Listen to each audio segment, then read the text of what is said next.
Hey guys, welcome back to another video. Today I wanted to go over a very specific topic, one that has been near and dear to my heart for a really long time, and it is creating a God-honoring D&D game. So for those who might not know, I have been a Dungeon Master and a tabletop RPG enthusiast for almost 10 years now. I started in 2018, and now I just wanted to kind of share my experiences and how I have gone through the process of creating a God-honoring D&D game. So what I do want to preface this video with is that this is not me trying to say that this is exactly how you should be playing D&D, because everybody plays D&D differently. Everybody handles certain things differently. Everybody handles certain experiences differently. I just want to share the experiences that I have had, the lessons that I have learned, and hopefully you guys, if you are new to D&D or maybe you're thinking like something is missing from your D&D game, or maybe you're just interested in the concept of a God-honoring D&D game and you want to just kind of see where this video could go, I'm glad you're here, because I just want to spend time sharing my experiences, sharing the things that I've done well and the things that I have done poorly, and then kind of showing how that's all accumulated into how I play D&D today. So, without further ado, we are going to go ahead and we are going to dive right in. Oh, there's the purpose. See, exactly. I forgot that I even made that slide. Anyway, we'll skip right on. So, my story when it comes to Dungeons & Dragons. Like I had said, I have been a Dungeons & Dragons player since 2018. So I'll kind of dive into officially how that got started. So it was my senior year in high school. My brother Adam was doing an internship at Camp Gym, which is totally unplanned that I'm even wearing this hoodie. But it was where the summer camp that we all grew up going to. Me, my brother Adam, my brother Aaron, we all worked at that summer camp for multiple summers. All three of us were interns there in some capacity. And my brother Adam was doing a full year internship there, and I would go on the weekends. I'd spend time with him, and I would volunteer, and we would just overall have a great time.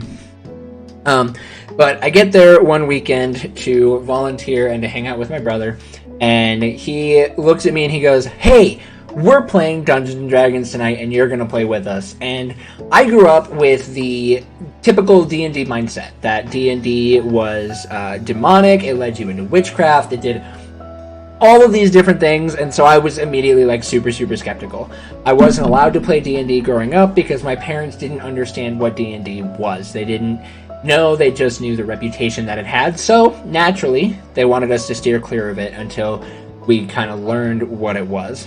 And so with that though, my brother then explained it to me because I immediately raised concerns, and what he said to me is the way that I continue to describe D&D to people whenever they're asking about what D&D is.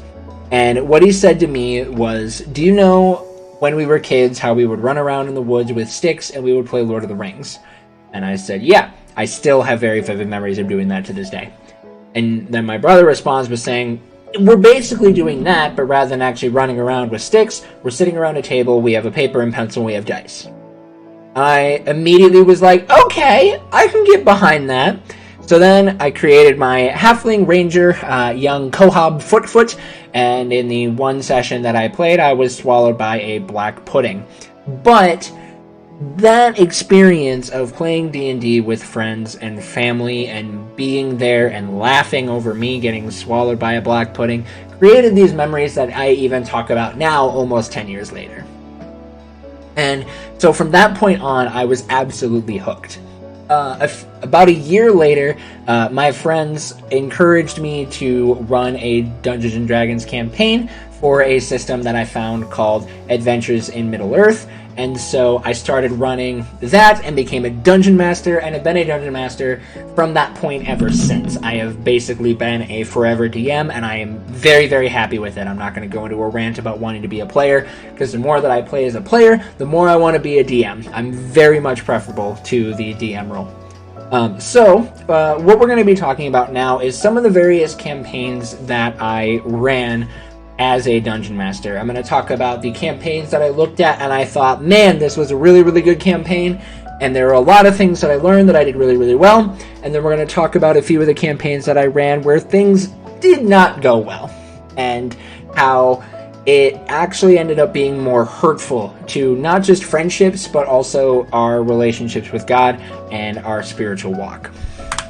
So the first campaign is the Adventures in Middle-earth one. We called it The Curse of Mirkwood. It was one where we were talking specifically, the entire campaign was focused around Mirkwood and everything that was going on in there. And the campaign was super fun. There was a lot of great memories that I talk about to this day and talk about a lot of really, really cool things. But this campaign, at the very start of it, I would say I was running it like a very poor DM. And the reason why I say that is because I was not... There was one point that I was just completely focused on, and that was the story that I was telling. I couldn't care less about what the players wanted.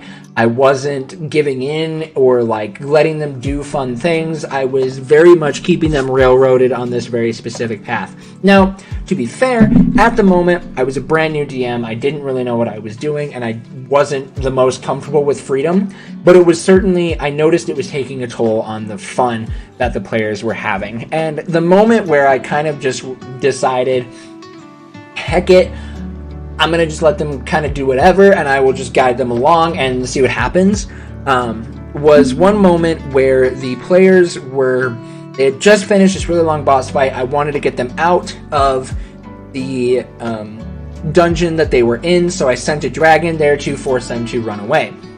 Well, most of the party ran away. Then we had one player who stayed behind and tried to fight the dragon with his crossbow, and another player who tried to ride the dragon.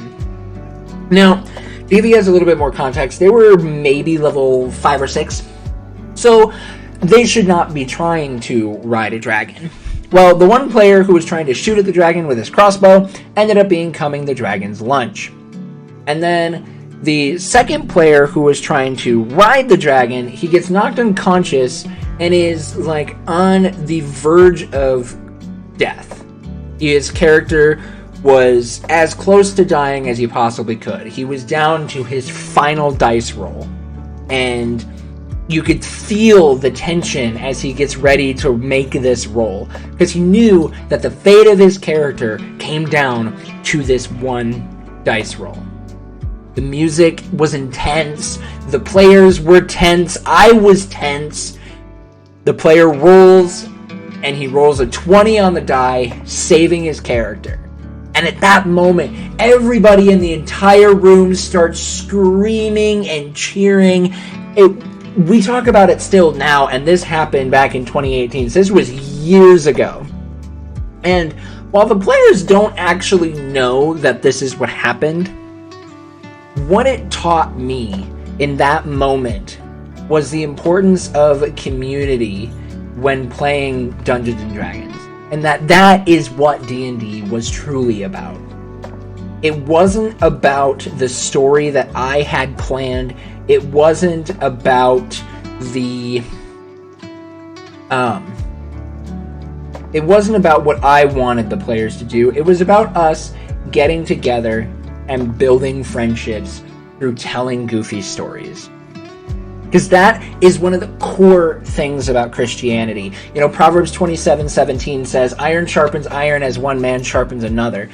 We're not meant to do our walk of life alone. And even in Dungeons & Dragons, that's something that you are constantly emphasizing with your players, is them coming together, building friendships with each other through the stories, working together to solve whatever problem, to go on a quest, and to complete it. And that is what I learned in that moment. And now, it's weird because it wasn't any like tense moment or anything where I learned that lesson. But it was when I sat back in my chair, I saw everybody at the table with the biggest smiles on their faces. Even though they were going completely off script, they were having a blast. And that is what then I started catering my D&D campaigns for, was helping my players to have fun and trying to lead them in ways that they would have fun. Guide them through a story that they would be laughing about and having just as much fun as they possibly can. That was what I learned there, is that D&D is about friendships and fun. Now, the second campaign is one that I ran my freshman year of Bible college. And this is one that, from the surface, it was as good of a campaign as you could ask for. It was, the players were super invested in their characters. They were heavy roleplay characters. So we would have entire sessions where we're doing nothing but roleplaying in a town, just having fun. Things weren't moving quickly, but it was okay because we were just invested in the characters that we were creating and the relationships that they all had with each other. There was tension, there was development, there was action, there was drama. Everything that you could have possibly wanted in a campaign, it was there. But there was one thing that I really messed up on as a DM. And that was, I did not set proper boundaries with my players, not just in the content that we were diving into, but in the ways that we were getting into the characters. And we started diving in, I'm not going to go into complete details about it, but we started diving into content that was not content that we should be pursuing, because we were doing things that were not honoring to God. And if our characters were doing these things that were not honoring to God, well, it then was putting these dishonorable thoughts into our minds as players. And that was not good. That was something that we should not have done. And I primarily take the responsibility for myself as the Dungeon Master, because the Dungeon Master, in my mind, is not only the person who leads them through the stories, is not only the person who talks things over with the players and is the controller, but they're also, in my mind, a peacekeeper. They're an overseer, a guide. And it is important for the Dungeon Master to know when things need to be drawn back. And that was something that I failed at in this campaign. And because of that, it then led into a lot of in-game drama, out-of-game drama, and just a lot of things.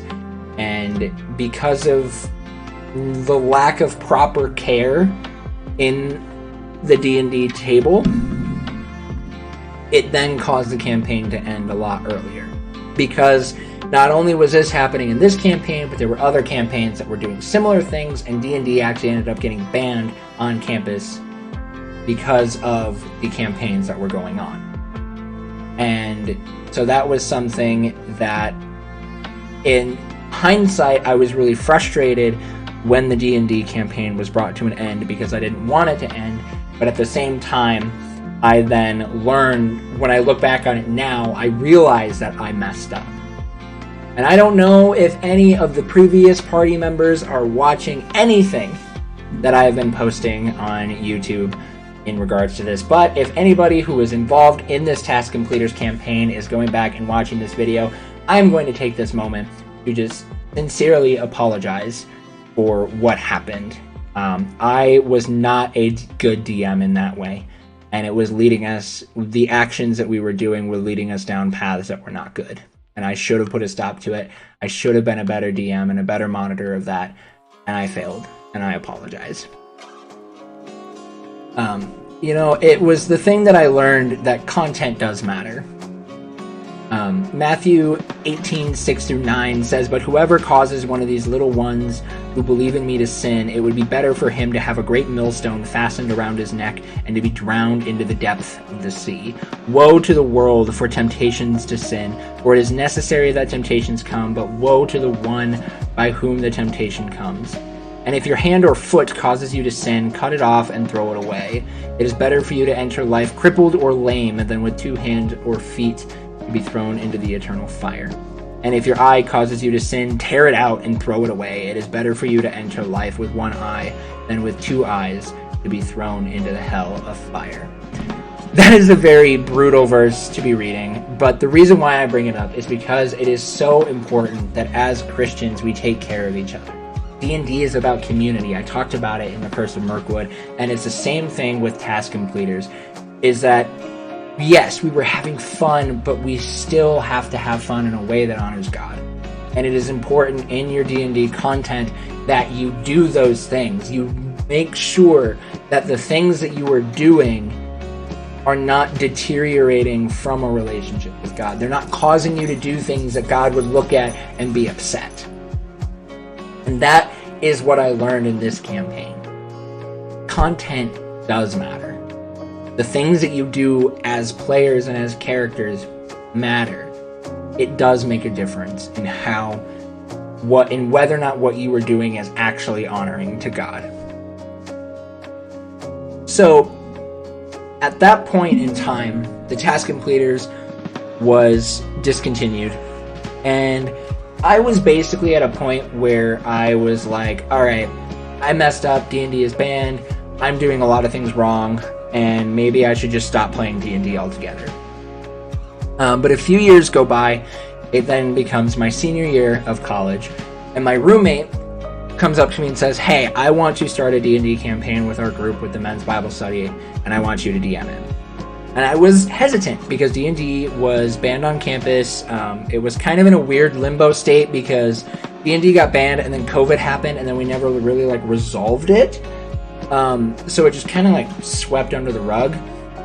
But we got the approval to do it. We were going to run it out of our cafeteria after the kitchen was closed, so that way we were kind of separated from the rest of the students and we could just kind of have our fun, and then we weren't going to go absolutely crazy.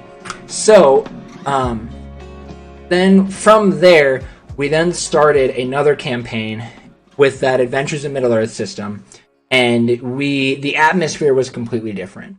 I was ready to enjoy time with my friends, get together, tell a crazy story, and we even spent a lot of time together, continuing to invest in each other's lives, not just while playing D&D, but even outside of it. We were meeting together for men's Bible study. We would start most of our sessions with praying beforehand, and it was just a absolutely fantastic time. And I still have this very vivid memory of my wife and my best friend dancing around the Bible college cafeteria to an very, very, very out of tune Final Countdown, because that was a song I decided to play while these 6 intelligence barbarians were trying to distract a bunch of enemies, and it was one of the most fun memories I have ever had. And even since then, there's another campaign that I'm running called The Sleeping Dragon, which is one with a bunch of close friends. And that one has just been a great time of all of us getting together. We're still continuing to build our relationships, even though this campaign is literally spread across 3 different states. We're having fun together, and we're doing content that everybody enjoys. We're doing content that people are wanting to dive into. We're continuing to learn and grow and just continue to invest in each other in those friendships and continuing to become closer friends. So, above all, that's kind of the whole purpose of this video. I wanted to share those stories. I wanted to talk about the things that went well, things that have been going poorly, and I really want to just encourage you guys to look at those main meanings. The point of D&D is community. It doesn't matter if you are Critical Role. It doesn't matter if you are somebody who just puts up a notebook and hands one set of dice around across the entire table to use. It doesn't matter the budget. It doesn't matter what kind of storyteller you are. It doesn't matter the role plays that you are. What matters is the people at the table. What matters is the friendships that you are building, and the way that you continue to grow in those friendships. And as long as you are having fun and you are not doing things in your D&D game that would cause that, I'm going to rephrase this. The biggest question that I would say that you should always ask yourself is, if God were watching us play D&D right now, would he be happy with the game that we are? That is the question that I want to encourage every single dungeon master who is running a D&D game for Christians to ask. If God were watching us play D&D right now, would he be happy with our game? I'm not going to tell you guys what you should or shouldn't do in your D&D game. That is between you, your friends, your family, and God. But what I am going to do is tell you the stories of what went well and the things that I learned in hopes that you guys can continue to be a better D&D party, a better dungeon master, and continue to grow in a relationship with a mighty and all-powerful God. I hope you guys enjoyed this video. If you have any questions or you want to talk more in depth, feel free to leave comments down below. There will be a link in the Discord as well down in the description, so that way you guys can talk about it and we can continue to dialogue about this, because it's something that everybody is going to need to continue to talk about. And if you have questions on what you feel like might need to change for your D&D game, or you want to just bounce ideas, I have many people in my Discord who are very familiar with D&D and would love to be able to talk things over with you. And I would love to talk as well. That's one of the reasons why that Discord exists, is so that way we can encourage people, hang out, have fun, and continue to grow in relationships with each other and with an amazing, all-powerful God. With that, I hope you guys have a wonderful rest of your day. You are loved, you are valued, you are fearfully and wonderfully made. Thank you guys so much for watching, and we will see you next time.